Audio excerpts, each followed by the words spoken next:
Lapit mga kaibigan at makinig kayo. Ako'y may dala-dalang balita galing sa bayan ko.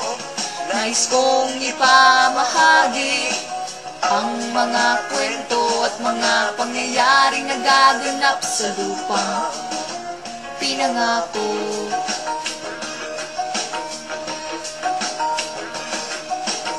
Ako ay Pilipino sa isip at sa gawa, ngunit bakit mga pinuno puro lamang salita? Isang gobyernong nakayang sikmurain at matawa na may pamilyang kumakain ng kulang sa 2 beses sa isang araw. Minsan wala ngang panlugaw, bakit ganito kababawis ang pagkain nila?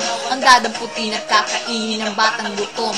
Alam ba ng mga husgado at lahat ng hukom na merong mas masahal pa sa hatol ng kamatayan? Yan ay ikay maging mahirap sa sarili mong bayan. Mga bata na ang ginagawa ay maglaro, magpapagagos ng pawis at magbanat ng buto upang kumita ng ilang pirasong pisong madungis. Kalyo sa kamay at paa na manhid sa matulis. Hindi manika ang hawak ng kanyang mumunting braso, bagkos isang taong gulang na kapatid at may baso sa harapan na nagbabaka sakali na yan.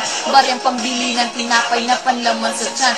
Mga pinulong bago mamatay at magkasakit. Sa sarap ng buhay sa akin kayo ay ipinig.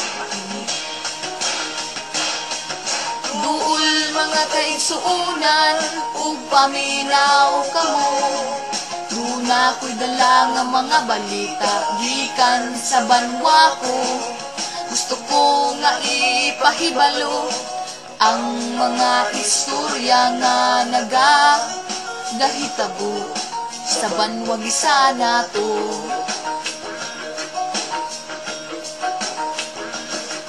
Mga bakal na dumudura ng apoy at ng tiga, tangan-tangan at balot ng kasuotang pandigma. Bakit di mapagtugma ang mayaman at dukha sa pananawang kapalit ay happy sa pagluluksa?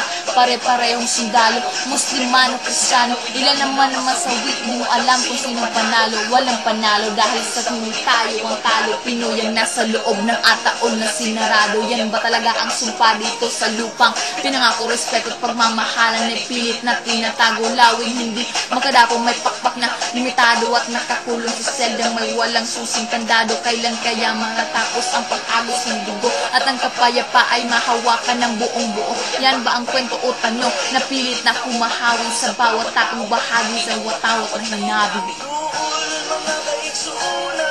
Ug paminaw kamo, duna ko dala nga mga balita gikan sa banwa ko. Gusto ko nga ipahibalo ang mga istorya na nagakahitabo sa banwa gisana to.